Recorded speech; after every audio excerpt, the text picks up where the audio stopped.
Welcome to BJ TV. ముందుగా headlines చూద్దాం. కల్తీ పాలు, కలుషిత నీటిపై అధికారులను ప్రశ్నించిన సీఎం. ప్రజల ఆరోగ్యంపై నిర్లక్ష్యం అస్సలు సహించబోమన్న సీఎం. కలెక్టర్లు క్షేత్రస్థాయిలో పర్యటించాలని చంద్రబాబు ఆదేశం. కల్తీ ఘటనలపై అధికారులకు సీఎం హెచ్చరిక. రాహుల్ గాంధీపై ఘాటు విమర్శలు చేసిన కేటీఆర్. స్పీకర్ నిర్ణయంపై రాహుల్ గాంధీ సమాధానం చెప్పాలన్న కేటీఆర్. ప్రజాస్వామ్యంపై దాడి చేస్తున్నారన్న రాహుల్పై కేటీఆర్. స్పీకర్ కు సన్మానం చేద్దామని వ్యాఖ్యానించిన కేటీఆర్.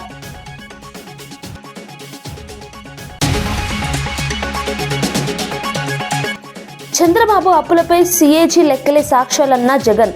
భారీ అప్పులతో రాష్ట్రాన్ని అప్పుల పాలు చేశారన్న జగన్. కోవిడ్ సమయంలోనూ హామీలు అమలు చేశామన్న జగన్. ప్రభుత్వ ఆర్థిక విధానాలపై ప్రజలు ఆలోచించాలన్న జగన్.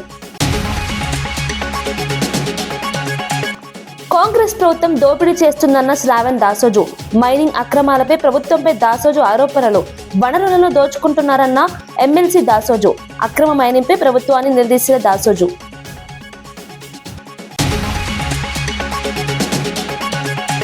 యుద్ధ ప్రభావం పేరుతో తప్పుడు ప్రచారమన్న ఆనం. ఆక్వా రైతుల సమస్యలకు యుద్ధంతో సంబంధం లేదన్న ఆనం. తప్పుడు ప్రచారం వల్ల రైతులు నష్టపోతున్నారన్న ఆనం. సందేహాలుంటే ప్రభుత్వాన్ని సంప్రదించాలన్న ఆనం. పార్లమెంటు నిర్వహణపై ప్రతిపక్ష నేత రాహుల్ గాంధీ ఆందోళన వ్యక్తం చేశారు. లోక్సభలో జరుగుతున్న విధానంపై ఆయన ప్రశ్నలు లేవనెత్తారు. ప్రజల ఆకాంక్షలను ప్రతిబింబించే వేదికగా పార్లమెంటు ఉండాలని అన్నారు. చర్చల సమయంలో ప్రతిపక్షాలకు కూడా సమాన అవకాశాలు ఇవ్వాలని కోరారు. ప్రజాస్వామ్యంలో అన్ని వర్గాల అభిప్రాయాలు వినిపించేలా చర్చలు జరగాలని సూచించారు. I have been stopped from speaking. Just a few days ago, in a debate for the first time in Indian history, पहली बार हमारे इतिहास में लीडर ऑफ ऑपोजिशन को नहीं बोलने दिया, तो मल्टीपल टाइम मुझे रोका गया. Last time I raised the issue of the Prime Minister being compromised. I raised the issue of Mr. Naravane. I raised the issue of Epstein. Honorable LOP. And I raised the issue of Adani. I have given I was silent. Permission that This after this speech of these Ravi Shankar issues Prasad ji, are you will be fundamental given to the people of India. scope to speak. Our Prime Minister has been compromised. Everybody knows. Husnabad లో సంత్ సేవాలాల్ మహారాజ్ జయంతి వేడుకలు ఘనంగా నిర్వహించారు. ఈ కార్యక్రమానికి మంత్రి పొన్నం ప్రభాకర్ ముఖ్య అతిథిగా హాజరయ్యారు. బంజారా భవన్ లో జరిగిన ఈ వేడుకల్లో బంజారా సంప్రదాయం ప్రకారం పూజా కార్యక్రమాల్లో పాల్గొన్నారు. అనంతరం బంజారా నృత్యంలో కూడా పాల్గొన్నారు. బంజారా సమాజ అభివృద్ధికి ప్రభుత్వం కట్టుబడి ఉందని మంత్రి తెలిపారు. ప్రపంచవ్యాప్తంగా ఉన్న బంజారాలు ఒకే సంస్కృతి మరియు సంప్రదాయాలను పాటిస్తూ ఐక్యంగా జీవించడం గొప్ప విషయమని అన్నారు. వచ్చే సంవత్సరం నుంచి సంత్ సేవాలాల్ జయంతిని ప్రభుత్వ పరంగా మరింత ఘనంగా నిర్వహిస్తామని చెప్పారు. అదే క్రమంలో మన ప్రజాపాలన ప్రగతి ప్రణాళిక అనే కార్యక్రమంలో భాగంగా వాటి వల్ల నష్టాలకు సంబంధించి కానీ ఏదైతే పట్టణాన్ని డెవలప్మెంట్ చేసే దానిలో కనీస మౌలిక సదుపాయాలకు సంబంధించి అన్ని అంశాలు సమస్యలు ఒకేసారి తీరవు. కొంత డబ్బుతో కూడుకున్న అంశాల పట్ల మనం కొంత అవగాహన చేసుకొని ఇక ముందు కూడా ఎన్నికైన బాడీ సందర్భంగా నా తరఫు నుంచి జిల్లా యంత్రాంగం తరఫు నుంచి అందరికీ నా తరఫు నుంచి శుభాకాంక్షలు. ఇది మీ యొక్క ప్రజా సేవలో ప్రస్తావనలో మొదటి మున్సిపల్ బోర్డ్ మీటింగ్. ఈ బోర్డ్ మీటింగ్ బడ్జెట్ అప్రూవల్తో మొదలై మీ టర్మ్ మరియు మీ హయాంలో మన మంత్రి గారి మార్గదర్శకత్వంలో హుస్నాబాద్ మున్సిపాలిటీ ఇంకా అభివృద్ధి చెందాలని ఆశిస్తూ చర్చించిన అవసరం ఉన్నప్పుడు చర్చించుకొని ఒక్కొక్క అంశం మన కమిషనర్ గారు ఏ విధంగా ఈ పంపాల్సిన అవసరం ఉందని మనకు తెలియపరుస్తూ మరొక్కసారి మీ అందరికీ ధన్యవాదాలు. బీఆర్ఎస్ నాయకత్వంపై ప్రభుత్వ విప్ ఆది శ్రీనివాస్ తీవ్ర విమర్శలు చేశారు. కల్వకుంట్ల కాకిగోల ప్రజలు పట్టించుకోవడం మానేశారని వ్యాఖ్యానించారు. 10 ఏళ్ల పాలనలో ప్రజాస్వామ్యాన్ని ఖూనీ చేశారని ఆరోపించారు. గత 10 ఏళ్లలో ప్రజల కోసం ఏమి చేశారో ఒకసారి ఆత్మ పరిశీలన చేసుకోవాలని సూచించారు. ప్రజల సమస్యలను పట్టించుకోకుండా పాలన సాగిందని విమర్శించారు. ఇప్పుడు అదే నాయకులు ప్రజాస్వామ్యం గురించి మాట్లాడటం ఆశ్చర్యంగా ఉందన్నారు. మాట్లాడుతున్న తీరు చూస్తుంటే ఈరోజు కల్వకుంట్ల కాకిగోల ప్రజలు పట్టించుకోవడం మర్చిపోయారు. ఈరోజు మీరు ఆనాటి 10 ఏళ్ల పరిపాలనలో ఆ చీకటి పరిపాలనలో ప్రజాస్వామ్యాన్ని కూను చేస్తూ రాజ్యసభ సభ్యులతో పాటు పార్లమెంటు సభ్యుల్ని అదేవిధంగా ఎమ్మెల్యేలను ఎమ్మెల్సీలను ఆఖరికి ఎంపీటీసీ జెడ్పీటీసీ వార్డు మెంబర్ వరకు కూడా మీ 10 ఏళ్లలో ఆనాడు మీ పార్టీలోకి మార్చుకున్నటువంటి వైనాన్ని ఈరోజు అందుకే గురువిద గింజలాగా మీ దగ్గర ఉన్నటువంటి మీ కింద ఉన్నటువంటి చీకటి కూడా ఒకసారి గమనించమని చెప్పేటువంటి ప్రయత్నం చేస్తూ ఈరోజు భూమి గుండ్రంగా ఉన్నట్టుగా ఈరోజు జరుగుతున్నటువంటి తీరులో మీరు ఒకసారి మీ ఆత్మావలోకన చేసుకొని ఈ 10 ఏళ్లలో మీరు చేసినటువంటి మీ పరిపాలనలో అవినీతి అక్రమాలే కాదు ప్రజాస్వామ్యాన్ని కూన్ చేసినటువంటి మీరు ఈరోజు పెద్ద పెద్ద మాటలు మాట్లాడుతుంటే ఈ కాకి గోలను మీరు ఆ కాకి గోలలాగా మీరు అడిచినా ఈ కల్వకుంట్ల కుటుంబాన్ని ప్రజలు మర్చిపోయినరు. ఈరోజు మీ ఆలోచన తీరును మేము తీవ్రంగా తప్పుపడతా ఉన్నాం అన్నమాట ఈ సందర్భంగా తెలియజేస్తూ మిడిల్ ఈస్ట్ యుద్ధ ప్రభావం ఆక్వా రైతులపై ఉందని చెప్పడం సరైంది కాదని AP aquaculture development authority vice chairman Anam Venkataramana Reddy అన్నారు. ఏపీలో ఉన్న రొయ్యల రైతులకు ఆ యుద్ధంతో సంబంధం ఏమిటని ప్రశ్నించారు. ఏవైనా అనుమానాలుంటే తమను సంప్రదిస్తే వివరాలు చెబుతామని అన్నారు. ప్రభుత్వ యంత్రాంగం పనిచేస్తున్నప్పుడు తప్పుడు ప్రచారం చేయడం సరికాదన్నారు. ఈ ప్రచారం వల్ల ఎంతో మంది ఆక్వా రైతుల జీవితాలు దెబ్బతిన్నాయని వ్యాఖ్యానించారు. చెప్తాం కదా ఎఫెక్ట్ ఉందా లేదా, రొయ్యల రైతులకి ఎఫెక్ట్ అయితే మేమే చెప్తాం కదా. ఇంకా మీరు ఎత్తేసేయండి, షిప్పులు లేవు, కంటైనర్లు లేవు, ఏ యుద్ధం మేము చెప్తాం కదా. అది మా డ్యూటీ కదా. మా డ్యూటీ కూడా మీరు తీసుకుంటారా? మీరే చెప్పేయండి. రేట్లు కూడా మీరే ఫిక్స్ చేసేసేయండి, అన్నీ మీరే చేసేసేయండి. దేనికి గవర్నమెంట్ ఎందుకు, ఫిషరీస్ డిపార్ట్మెంట్ ఎందుకు, అప్సడా ఎందుకు? ఈరోజు మీరు చేసిన పనుల వల్ల, మీరు ఇచ్చిన ఫాల్స్ ఇన్ఫర్మేషన్ వల్ల, మీరు చేసిన తప్పుడు ప్రచారం వల్ల ఎంతమంది రొయ్యల రైతులు జీవితాలు మీరు నాశనం చేశారో మీకు తెలుసా మీకు? మీరు చెప్పిన మాటలు విని భయపడిపోయి సగానికి సగం మంది రొయ్యలు అమ్మేశారు. ఈరోజు నేను అడుగుతున్నా, రైతులు తప్పు కూడా ఉంది దీంట్లో.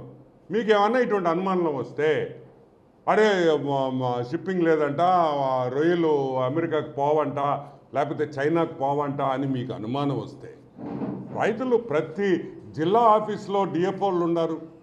వాళ్ళకి ఒక్కసారి ఫోన్ చేసి డిఎఫ్ఓ గారు ఇట్లా అంటున్నారు, ఇది నిజమా కాదా, వాస్తవాన్ని మనం మీరు తెలుసుకోవాల్సిన బాధ్యత మీ మీద ఉందా? లేదు. అప్సడా ఆఫీసు ఫోన్ చేయొచ్చు, విజయవాడ ఆఫీసు ఫోన్ చేయొచ్చు, డిస్ట్రిక్ట్లో ఆఫీసులు డిస్ట్రిక్ట్ డిఎఫ్ఓలు ఉన్నారు. వాళ్ళ కింద ఒక్కొక్క ఆఫీసులో 20-30 మంది పనిచేస్తున్నారు, మండల లెవెల్లో ఉన్నారు. ఇంతమంది ఉన్నప్పుడు ఏదో ఒక వార్త చూసి భయపడిపోయి మొత్తం హోల్సేల్గా రొయ్యలు పట్టేస్తే ఎంత నష్టం జరుగుతుంది ఈరోజు కనుక్కోవాలి కదా. యుద్ధం జరిగేది మిడిల్ ఈస్ట్లో, మన రొయ్యలు పోయేదానికి యూరోప్కి, అమెరికాకి, చైనాకి ఎక్కువ. అసలు మిడిల్ ఈస్ట్కి మన రొయ్యలు పోవు. అంతా కలిసి ఒక 4% టోటల్ మీద మిడిల్ ఈస్ట్కి పోయేది రొయ్యలు 4 to 5%. మిగతాదంతా Europe, US, China, Australia. Middle ఈస్ట్లో యుద్ధానికి అమెరికాకి రొయ్యలు పోయేదానికి ఏందా సంబంధం? కాంగ్రెస్ ప్రభుత్వం అధికారంలోకి వచ్చిన తర్వాత రాష్ట్రంలో దోపిడీ పెరిగిందని ఎమ్మెల్సీ శ్రావణ్ దాసోజు ఆరోపించారు. ఇసుక, కంకరతో సహా రాష్ట్రంలోని వనరులను దోచుకుంటున్నారని విమర్శించారు. మంత్రి పొంగులేటి శ్రీనివాసరెడ్డి కేజీఎఫ్ తరహాలో మైనింగ్ చేస్తున్నారని అన్నారు. భాగ్యలక్ష్మి క్రషర్ ద్వారా భారీగా అక్రమ మైనింగ్ జరుగుతోందని ఆరోపించారు. ప్రభుత్వ భూమిలో పవర్ఫుల్ క్రషర్లను ఉపయోగించి మైనింగ్ చేస్తున్నారని చెప్పారు. ఈ అక్రమాలను చూస్తూ ఊరుకోమని హెచ్చరించారు. దేశంలో ఎక్కడా కూడా జరగదు. చిన్న క్రషర్ పెట్టి చిన్న డీవియేషన్స్ ఉంటే పోయి దానికి షోకాజ్ నోటీస్ ఇచ్చి సీల్ చేసేటువంటి అధికారులు ఇంత పెద్ద ఎత్తున పర్మిషన్లు లేకుండా ఈ రకమైనటువంటి రీతిలో 3-4 క్రషర్లు నడుపుతా ఉంటే ఎందుకు మీరు అలా గుడ్డిగుర్రం పండుదోయినట్టుగా ఉన్నారు? ఇంతమంది ఒక మిత్రుడు చెప్తున్నాడు, ఫత్వా జారీ చేసిండట. ఈ చుట్టుపట్ల ఉన్నటువంటి మీరు చూడండి ఒకసారి, మీరు మీ తెలంగాణ మిత్రులకు కూడా చూపెట్టరు, ఆ బిల్డింగ్లు ఏంటి కథ ఏంటి చూపెట్టరు.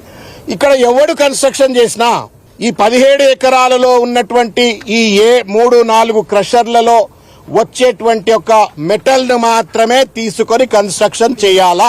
అంటే ఒకటి, మీరు దొడ్డిదారిన 17 ఎకరాల భూమినిచ్చినారు, ఏ పర్మిషన్లు లేకుండా క్రషర్లు నిర్వహించుకునేటువంటి ఒక అత్తసొమ్ము అల్లుడు దానం చేసినట్టుగా వెసులుబాటు కల్పించినారు. మార్కెట్ కూడా ఇవాళ ప్రభుత్వమే కల్పిస్తా ఉంది, ముఖ్యమంత్రి గారి కార్యాలయమే కల్పిస్తుంది అని చెప్పని ఇవాళ సమాచారం వస్తా ఉంటే నవ్వాలనా ఏడవాలా అర్థం కావట్లేదు. మీకు పర్మిషన్ కావాలంటే పెద్ద పెద్ద బిల్డింగ్లు కట్టేటోళ్లకు పర్మిషన్లు కావాలంటే ఈ క్రషర్లో మాత్రమే మీరు కంకర కొనాలా, ఈ క్రషర్లో మాత్రమే మెటల్ కొనాలా అనేటువంటి ఒక నియమ నిబంధనలు పెట్టి చుట్టూ ఉన్నటువంటి ఒక బిల్డర్స్ అందరినీ కూడా లోబర్చుకుని వాళ్ళ ఈ రకంగా ఒక దోపిడీ వ్యవస్థకు పాల్పడుతున్నటువంటి ఈ ప్రభుత్వాన్ని చెప్పు తీసుకొని కొట్టాలనా? సిగ్గున్నదా? మానవత్వం ఉన్నదా? మీరు ప్రజాపాలన అని చెప్పిండ్రు, పారదర్శకత అని చెప్పిండ్రు. ఈ రకంగా దోపిడీ పాలనకు, దోపిడీకి ఎట్లా పాల్పడుతున్నారో ప్రజలకు సమాధానం పెట్టాలా? మొన్ననే మా ఎర్రోల శ్రీనివాస్ గారు దాదాపు హైదరాబాద్ లో తర్వాత తెలంగాణ ప్రభుత్వంలో ఉన్నటువంటి అనేక మంది అధికారులకు లేఖలు రాసి తీసుకెళ్లి వ్యక్తిగతంగా తనే తీసుకెళ్లి అన్ని రిప్రజెంటేషన్లు ఇచ్చిర్రు. తేలుగుట్టిన దొంగలు లెక్కున్నారు ఇవాళ. ఒక్కడు మాట్లాడతలేడు. డైరెక్టర్ మైనింగ్ మాట్లాడు, జిల్లా కలెక్టర్ మాట్లాడు, అసిస్టెంట్ డైరెక్టర్ మైనింగ్ మాట్లాడు. ఎవరు మాట్లాడతలేరు? మానస హిల్స్ లో జరుగుతున్నటువంటి ఒక దోపిడిని, కేజీఎఫ్ లాంటి విధ్వంసానికి సంబంధించి కంప్లైంట్లు ఇస్తే ఒకడు మాట్లాడతలేడు. మళ్ళీ వాళ్ళ భాగ్యలక్ష్మి దగ్గరకు వచ్చినాం. మొత్తం హైదరాబాద్ ఔటర్ రింగ్ రోడ్ పరిధిలో ఇదే రకమైనటువంటి ఒక మైనింగ్ల పేరు మీద విధ్వంసం జరుగుతూ ఉంది. రేవంత్ రెడ్డి గారు, ఈ ప్రభుత్వ పెద్దలు మీరు అనుకుంటున్నారేమో పిల్లి కళ్ళు మూసుకొని పాలు తాగినట్టుగా మమ్మల్ని ఎవరు పట్టించుకోవట్లేదని. తస్మాత్ జాగ్రత్త, బీఆర్ఎస్ పార్టీ ఉన్నది. ఈ దోపిడిని, ఈ విధ్వంసాన్ని వ్యతిరేకంగా తప్పనిసరిగా ప్రజాయుద్ధం చేపడతాం. ఈ పోరాటం ఇంతటితో ఆగదు. మేము నిన్న కంప్లైంట్లు ఇచ్చినాం, రేపు కోర్టు తలుపులు తడతాం, రేపు నేషనల్ గ్రీన్ ట్రిబ్యునల్ దగ్గరికి వెళ్తాం. మొత్తానికి మీ దోపిడిని దేశ ప్రజలందరికీ తెలియజేసేట రీతిలో తప్పనిసరిగా మా పోరాటం భవిష్యత్తులో ఉంటుంది. రాహుల్ గాంధీపై బీఆర్ఎస్ వర్కింగ్ ప్రెసిడెంట్ కేటీఆర్ తీవ్ర విమర్శలు చేశారు. స్పీకర్ గడ్డం ప్రసాద్ కుమార్ కు సన్మానం చేద్దామని అనుకుంటున్నామని వ్యాఖ్యానించారు. భారతదేశ చరిత్రలో ఇంత అద్భుతమైన నిర్ణయం ఇప్పటి వరకు ఏ స్పీకర్ తీసుకోలేదని అన్నారు. ప్రజాస్వామ్యం మరియు రాజ్యాంగంపై రాహుల్ గాంధీ బహిరంగ దాడి చేస్తున్నారని విమర్శించారు. రాహుల్ గాంధీకి సిగ్గు ఉంటే పార్టీ ఫిరాయింపుల అంశంపై సమాధానం చెప్పాలని డిమాండ్ చేశారు. ఈ వ్యాఖ్యలతో తెలంగాణ రాజకీయాల్లో మరోసారి వాగ్వాదం మొదలైంది. రెండు కూడా ఎలక్షన్ కమిషన్ వెబ్సైట్లు ఉన్నాయి. ఏ బీఫామ్ మీద ఎమ్మెల్యేకి పోటీ చేసిండో ఉంది, ఏ బీఫామ్ మీద ఎంపీకి పోటీ చేసిండో ఉంది. ఇక అది కూడా స్పీకర్ గారు రిజెక్ట్ చేసిందంటే అందుకే ఆయనకు తప్పకుండా సన్మానానికి ఆయన అర్హుడు. అయినా మీకు తెలుసు కదా, వికారాబాద్లో మున్సిపల్ కౌన్సిల్లో మా కౌన్సిలర్ ఒక ఆయన ఏకగ్రీవంగా గెలిచిండండి. కనీసం ఆ రిటర్నింగ్ ఆఫీసర్ ఆ కార్యాలయం బయటికి దాటి కూడా రాలే. ఇదే స్పీకర్ గారు ఎత్తుకొని పోయి కాంగ్రెస్ కండువా కప్పిండు, ఇది బీఆర్ఎస్ కౌన్సిలర్కు. ఇక ఆయన నుంచి ఏం న్యాయం ఆశించాలి మేము? ఇట్లుంది పరిస్థితి ఈ దేశంలో. ప్రజలు అన్నీ చూస్తున్నారు. ఓపెన్గా బహిరంగంగా మా బీఫామ్ అంటే నిజంగా దిస్ ఇస్ బహిరంగ దాడి. ఇది ప్రజాస్వామ్యం మీద, రాజ్యాంగం మీద ఇది రాహుల్ గాంధీ చేస్తున్న దాడి. ఇందులో రాహుల్ గాంధీ అమాయకుడు నేను అనను, రేవంత్ రెడ్డి దోషి అని నేను అనను. దీన్ని చేయిస్తున్నదే రాహుల్ గాంధీ. ఏ రాహుల్ గాంధీ అయితే రాజ్యాంగం పట్టుకొని పోజులు కొడతాడో, డైలాగులు కొడతాడో, యాంటీ డిఫెక్షన్ లా తెస్తా అని చెప్పి తుక్కుగూడలో తుక్కు డైలాగులు కొట్టిండో అదే రాహుల్ గాంధీ బుద్ధి తక్కువ పని ఇది. ఆ రాహుల్ గాంధీకి ఏమైనా సిగ్గు లజ్జ ఉంటే ఆయన సమాధానం చెప్పాలి. ఒక పార్టీ బీఫామ్ మీద గెలిచి ఇంకో పార్టీ బీఫామ్ మీద ఎంపీకి పోటీ చేసినోడు డిస్క్వాలిఫై కాకుండా ఎట్లుంటాడండి? మీరే చెప్తారు కదా, యాంటీ డిఫెక్షన్ లాని సమర్థవంతంగా అమలు చేస్తాం, మేము వెంటనే 10 రోజుల్లో ఆటోమేటిక్ డిస్క్వాలిఫికేషన్ చేస్తామని చెప్పారు రాహుల్ గాంధీ గారు. రేవంత్ రెడ్డి గారు ఏం చెప్పారు? పార్టీ మారిన వాళ్ళని రాళ్లతో కొట్టి చంపమన్నాడు. ఇప్పుడు ఎవరిని కొట్టాలా? రాళ్లతో రాహుల్ గాంధీని కొట్టాలనా, రేవంత్ రెడ్డిని కొట్టాలనా? అంటే ఇంత సిగ్గు లేకుండా, ఎవరేమనుకుంటారో అనే కనీస ఆలోచన లేకుండా మరి ఇంత నిర్లజ్జగా వ్యవహారం చేస్తున్నందుకు వారికి సన్మానం చేద్దాం అనుకుంటున్నాం. వారు ఒప్పుకుంటే నిజాం కాలేజీలో మంచి మైదానం ఉందాడ, వస్తే మంచి సన్మానం చేస్తాం అందరం వచ్చి. ఎప్స్టీన్ ఫైల్స్ లో బయటపడుతున్న వివరాలపై మంత్రి సీతక్క తీవ్ర ఆవేదన వ్యక్తం చేశారు. ఆ వివరాలు చూస్తుంటే అన్నం కూడా తినబుద్ధి కావడం లేదని అన్నారు. మహిళలపై జరిగిన దారుణాలు సమాజాన్ని కలిచివేస్తున్నాయని వ్యాఖ్యానించారు. మన దేశంలోని పెద్దలు కూడా ఆడపిల్లల శరీరాలను వాడుకోవడం దుర్మార్గమని విమర్శించారు. ఈ అకృత్యాలను దాచడానికి అమెరికాతో రకరకాల ఒప్పందాలు చేస్తున్నారని ఆరోపించారు. మహిళల భద్రతపై ప్రపంచవ్యాప్తంగా చర్చ జరగాల్సిన అవసరం ఉందన్నారు. ఈ ఘటనలు మానవతను ప్రశ్నించేలా ఉన్నాయని అన్నారు. చైర్ను కూడా లాగేసుకున్నారు తెలంగాణ ఇచ్చిన వెంటనే. ఫస్ట్ దానికి క్షమాపణ చెప్పి నువ్వు ఇది మాట్లాడితే నిజంగా నిన్ను ప్రజలు ఏదన్నా ఓకే బెటర్ అని అనుకుంటారేమో. కానీ బంగాళాఖాతంలో మిమ్మల్ని కలిపేసిర్రు. మేము ఎవరిని ఎక్కడా తీసుకొని వాళ్ళ మీద ఆజమాయిషి చెలాయించట్లేదు. ఈరోజు మీరే అన్నారు కదా, అభివృద్ధి కోసమే వస్తున్నారు. అంటే నీ గవర్నమెంట్ ఉంటేనేమో అభివృద్ధి కోసం, ఇతర గవర్నమెంట్లు ఉన్నప్పుడు ఇతర పార్టీలలో పోతేనేమో అది ఏది రాజ్యాంగం కూల్చేయడము, లేకుంటే సిగ్గు చేయడం, అది ఏదేదో మాట్లాడుతుంటారు. మాట్లాడే ముందు ఫస్ట్ నువ్వేం చేసిన 10 సంవత్సరాలు ఇతర పార్టీల పట్ల అనేది ఒక్క సర్పంచ్ని కూడా ఉండనియలేదు వీళ్ళు. సర్పంచ్ను, ఎంపీటీసీలను, వార్డు మెంబర్లను ఒక వేటాడి తీసుకున్న చరిత్ర మీకు మాట్లాడే అర్హత ఉందా ఈ ఈ ఈ ఫిరాయింపుల మీద నేను అడుగుతున్నా. ఈ 10 మంది ఎమ్మెల్యేలు బీఆర్ఎస్ కండువాలు కప్పుకొని రేపు అసెంబ్లీలో 16 నుంచి ఉంటారనుకోవచ్చు. అది వాళ్ళ ఇష్టము. ఇవాళ ఏ కండువ కప్పుకుంటారు, ఏ పార్టీలు ఉన్నారు, ఏ గెలిచిరు అనేది వాళ్ళ ఇష్టం. అది రాజ్యాంగ పరంగా యాజ్ పర్ రూల్ ప్రకారంగా కోర్టులో ఉంది, స్పీకర్ దగ్గర ఉంది, అది జరుగుతుంటుంది. కాబట్టి నేను అనేది ఫస్ట్ కోర్టుకు పోవడము, అసలు నువ్వేదో నీతివంతుని లెక్క కోర్టుకి ఎట్లా పోయినావని నేను అడుగుతున్నాను. 10 ఏళ్ళు మొత్తం నేను చెప్తున్నా కదా, వార్డు మెంబర్ని కూడా వదలలేదు. వాళ్ళు గెలిచినటువంటి ప్రతి ప్రజాప్రతినిధి లాగేసుకున్నారు. ఫస్ట్ కొత్త చరిత్ర అని చెప్పి ఇతర పార్టీలను మూసేసి పార్టీలు విలీనమని చెప్పారు. డైరెక్ట్ ఇప్పుడు తలసాని శ్రీనివాస్ యాదవ్ను కండువకప్పుడు ఆలస్యం తీసుకుపోయి మంత్రిగా మరి సబితా ఇంద్రారెడ్డి వాళ్ళు పోయి ఎంత ఘోరం అంటే, ఈ పార్టీ ఫిరాయించిన వాళ్ళు పోయి మళ్ళీ గవర్నర్ దగ్గర, రాష్ట్రపతి దగ్గర, లేదా అసెంబ్లీలో పోడియం దగ్గర వచ్చి వాళ్ళ మీద చర్యలు తీసుకోమంటారు. ఇది ఇంతకంటే నీతిమాలిన చర్య ఇంకొకటి లేదు. రాష్ట్రంలో చోటు చేసుకున్న పలు ఘటనలపై సీఎం చంద్రబాబు స్పందించారు. శ్రీకాకుళంలో డయేరియా, రాజమండ్రిలో కల్తీపాలు, వేట్లపాలెంలో బాణసంచ ఘటనలు బాధాకరమని అన్నారు. నీరు కలుషితం అవుతుంటే, పాలు కల్తీ అవుతుంటే ఆయా శాఖలు ఏమి చేస్తున్నారని ప్రశ్నించారు. ప్రజల ఆరోగ్యంతో సంబంధం ఉన్న అంశాల్లో నిర్లక్ష్యం అస్సలు సహించబోమన్నారు. జిల్లాల కలెక్టర్లు కనీసం 8 రోజులు క్షేత్రస్థాయిలో పర్యటించాలని సూచించారు. సమస్యలను ప్రత్యక్షంగా పరిశీలించి వెంటనే చర్యలు తీసుకోవాలని ఆదేశించారు. ప్రజల ఆరోగ్యం మరియు భద్రతపై అధికారులు ప్రత్యేక దృష్టి పెట్టాలని సీఎం స్పష్టం చేశారు. నేను చూసిన తర్వాత చాలా బాధేస్తుంది. సమ్వేర్ వి ఆర్ మిస్సింగ్,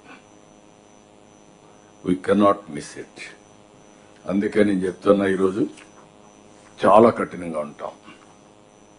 ప్రజల ప్రాణాలపైన లెక్క లేకుండా కొంతమంది బిహేవ్ చేస్తే అలాంటి వాళ్ళని అప్రమత్తంగా ఉండే స్వార్థం ఎప్పుడూ సమాజంలో ఉంటుంది. అవకాశాలు ఎట్లయితే ఉన్నాయో ఛాలెంజెస్ కూడా వస్తూ ఉంటాయి.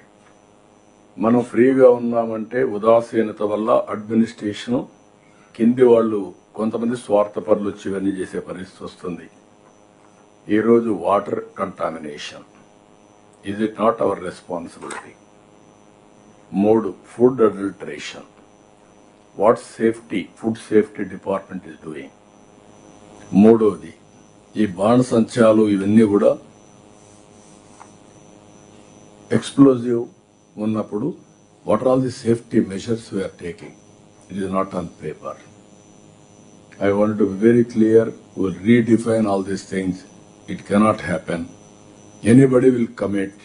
ఫెయిల్యూర్ ఉంటే కన్సర్న్ ఆఫీసర్స్ పైన, ప్రజలు కూడా పిచ్చిగా చేస్తే వాళ్ళపైన కూడా కఠినంగా యాక్షన్లు తీసుకుంటే తప్ప ఏ కొద్ది మంది స్వార్థం కోసం సమాజంలో ఇలాంటి జరగడానికి వీలు లేదు.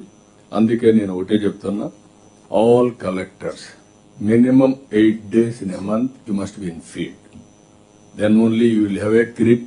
ఇప్పుడు nowadays మీ కంప్యూటర్ ఇప్పుడు పెట్టుకుంటే ఎక్కడ పోయినా మీకు సేమ్ థింగ్. 8 days ఫీల్డ్ లో ఉండాలి, ప్రజల్ని ప్రిపేర్ చేయాలి, అధికార యంత్రాంగాన్ని అప్రమత్తం చేయాలి.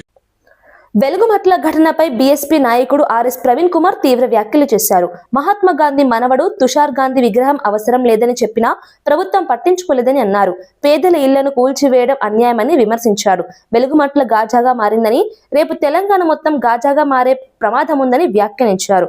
రాజేంద్రనగర్, మానస హిల్స్ ప్రాంతంలో అనుమతులు లేకుండా కొండలను తవ్వుతున్నారని ఆరోపించారు. అనంతరం రాత్రికి రాత్రే పెయింట్ వేసి సంబంధం లేదని చెప్పడం సరైంది కాదన్నారు. మంత్రి పొంగులేటి వ్యాఖ్యలను కూడా తీవ్రంగా ఖండించారు. పేదలను పెయిడ్ బ్యాచ్ అంటూ ఆరోపించడం బాధాకరమని అన్నారు. మరి ఏదైతే టిప్పుఖాన్ బ్రిడ్జ్ దగ్గర ఉండే ఇండ్లు ఉన్నాయో అవి కూడా విధ్వంసం కాబోతున్నాయి. లంగరోస్ విధ్వంసం కాబోతున్నది. ఇలా మన కళ్ళ ముందరనే కోకాపేట, అదే విధంగా వట్టినాగులపల్లి మన కళ్ళ ముందరనే విధ్వంసం అవుతున్నాయి. మన దాసోజీ శ్రవణ్ గారు మేమందరం కూడా ఇక్కడికి పోయి వచ్చినాం. ఎక్కడ మానస హిల్స్ పోయి అక్కడ కూడా ఓపెన్ గా విధ్వంసం అవుతుంది. సిగ్గు లేకుండా మళ్ళీ పొంగులేటి శ్రీనివాసరెడ్డి గారు అంటున్నారు ఆ మానస రాఘవ కన్స్ట్రక్షన్ సంబంధం లేదంటున్నారు. అయ్యా శ్రీనివాసరెడ్డి గారు, మీరు ఎట్లా మాట్లాడుతున్నారో అసలు అర్థం కావడం లేదు. మీరు ఒక రోజు ముందు దాని మీద కంటైనర్ మీద రాఘవ కన్స్ట్రక్షన్ ఉంటుంది, రాత్రికి రాత్రి బీఆర్ఎస్ పార్టీ బృందం వస్తుందనగానే మీరు ఆ బోర్డు మొత్తం కూడా మార్చేసిందంటే మీరు నిజంగా తేలు కుట్టిన దొంగలు, పట్ట పగలే దొంగతనం చేస్తున్నారు. సిగ్గు లేకుండా ఈ పేద ప్రజలను ఇప్పుడు మళ్ళీ పెయిడ్ బ్యాచ్ అంటున్నారు. పేద ప్రజలను ల్యాండ్ మాఫియా అంటున్నారు. నిజంగా ల్యాండ్ మాఫియా ఎవరు? వట్టినాగులపల్లి గుట్టలను మింగుతున్నది ఎవరు? కోకాపేట గుట్టలను మింగుతున్నది ఎవరు? ఈ కంకరను మింగుతున్నది ఎవరు? మీరు ల్యాండ్ మాఫియా, మీరు పెయిడ్ బ్యాచ్, మీరు అధికారులను పెయిడ్ బ్యాచ్ గా మారుస్తున్నారు. చివరిగా ఒక్కటే చెప్తున్నాం అధికారులారా, నేను మళ్ళీ చెప్తున్నా, మా పార్టీ మొదటి నుంచి చెప్తుంది, మీరు చట్ట ప్రకారం ఉద్యోగం చేసినంత వరకు మేము సపోర్ట్ చేస్తాం. మీరు మాకు ఫేవర్ చేయాల్సిన అవసరం లేదు. మీరు చట్ట ప్రకారం ఉద్యోగం చేయండి. లేకపోతే మాత్రం రాబోయే రోజుల్లో బీఆర్ఎస్ పార్టీ అధికారంలోకి వచ్చిన తర్వాత అదే చట్ట ప్రకారంగా మీ అందరి మీద కూడా ట్రిబ్యునల్ వేసి మీ అందరి మీద యాక్షన్ తీసుకుంటాం. రాష్ట్ర ఆర్థిక పరిస్థితిపై మాజీ ముఖ్యమంత్రి జగన్ తీవ్ర విమర్శలు చేశారు. చంద్రబాబు ఆర్థిక విధ్వంసానికి సిఏజీ లెక్కలే సాక్ష్యాలని వ్యాఖ్యానించారు. 2024 నుంచి 2025 ఆర్థిక సంవత్సరంలో 81,000 కోట్లకు పైగా అప్పులు చేశారని తెలిపారు. అలాగే 2025 నుంచి 2026 ఆర్థిక సంవత్సరంలో కేవలం 10 నెలల్లోనే 87,000 కోట్లు అప్పు చేసినట్లు చెప్పారు. తమ హయాంలో కోవిడ్ వంటి క్లిష్ట పరిస్థితులు ఉన్నప్పటికీ ప్రజలకు ఇచ్చిన హామీలన్నీ అమలు చేశామని అన్నారు. అయితే ఇప్పుడు సూపర్ 6 లేదా సూపర్ 7 పథకాలు లేకపోయినా భారీగా అప్పులు చేస్తున్నారని విమర్శించారు. ప్రభుత్వ ఆర్థిక విధానాలపై ప్రజలు ఆలోచించాలని పిలుపునిచ్చారు. జగన్ చేసిన ఈ వ్యాఖ్యలు రాష్ట్ర రాజకీయాల్లో చర్చకు దారితీశాయి. క్రమం తప్పకుండా మేము ఇచ్చిన మాటలన్నీ కూడా నెరవేర్చుకుంటూ మేనిఫెస్టో అమలు చేసినాం. అలాంటి డిసిప్లిన్ చూపించిన పరిస్థితులు కూడా మాలో ఉన్నాయి. ఇలాంటి పరిస్థితుల్లో కూడా ఒకసారి గమనిస్తే ఏ రకంగా యాజ్ అ పర్సంటేజ్ ఆఫ్ అప్పులు as a percentage of total expenditure చూస్తే ఏ రకంగా 2019-20లో 25.59, కోవిడ్ 2020-21లో కోవిడ్ టైంలో కాస్త పెరిగింది 31.82కి వచ్చింది. తర్వాత మళ్ళా ఫిజికల్ డిసిప్లిన్ తీసుకొచ్చినాం. 21-22లో ఏకంగా 14%కి తగ్గించినాం, 14.08%. 22-23లో కూడా 24.97%. 23-24 చివరి సంవత్సరంలో కూడా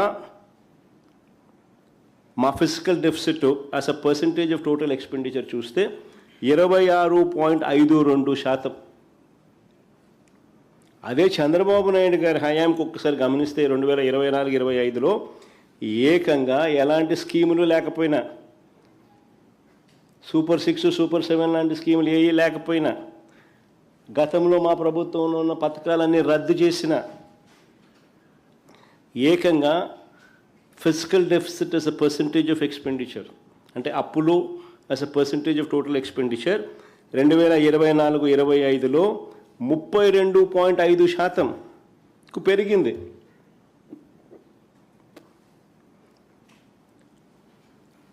ఇంకా ఈ సంవత్సరం 2025-26 మొదటి 10 నెలలు కూడా తీసుకుంటే అక్కడ కూడా అప్పులు as a percentage of total expenditure చూస్తే 39.74%కి ఎగబాకింది. నిజంగా చంద్రబాబు నాయుడు గారి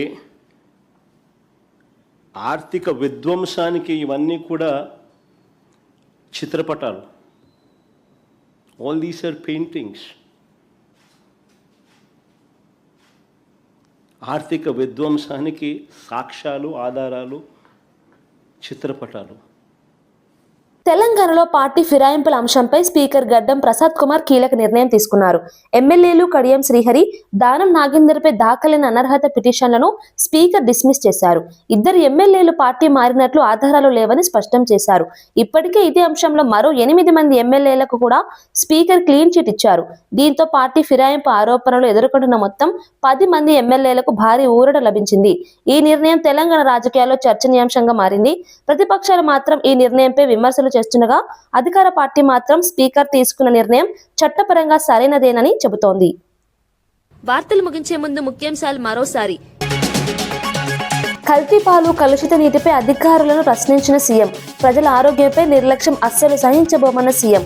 కలెక్టర్లు క్షేత్రస్థాయిలో పర్యటించాలని చంద్రబాబు ఆదేశం. కల్తీ ఘటనలపై అధికారులకు సీఎం హెచ్చరిక. రాహుల్ గాంధీపై ఘాటు విమర్శలు చేసిన కేటీఆర్. స్పీకర్ నిర్ణయంపై రాహుల్ గాంధీ సమాధానం చెప్పాలన్న కేటీఆర్. ప్రజాస్వామ్యంపై దాడి చేస్తున్నారన్న రాహుల్పై కేటీఆర్. స్పీకర్ కు సన్మానం చేద్దామని వ్యాఖ్యానించిన కేటీఆర్.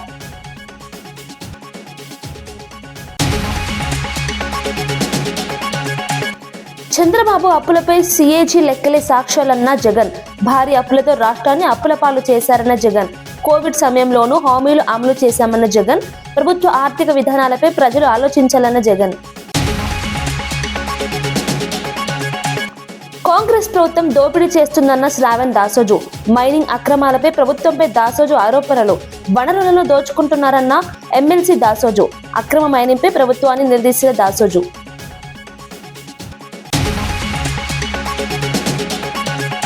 యుద్ధ ప్రభావం పేరుతో తప్పుడు ప్రచారమన్న ఆనం. ఆక్వా రైతుల సమస్యలకు యుద్ధంతో సంబంధం లేదన్న ఆనం.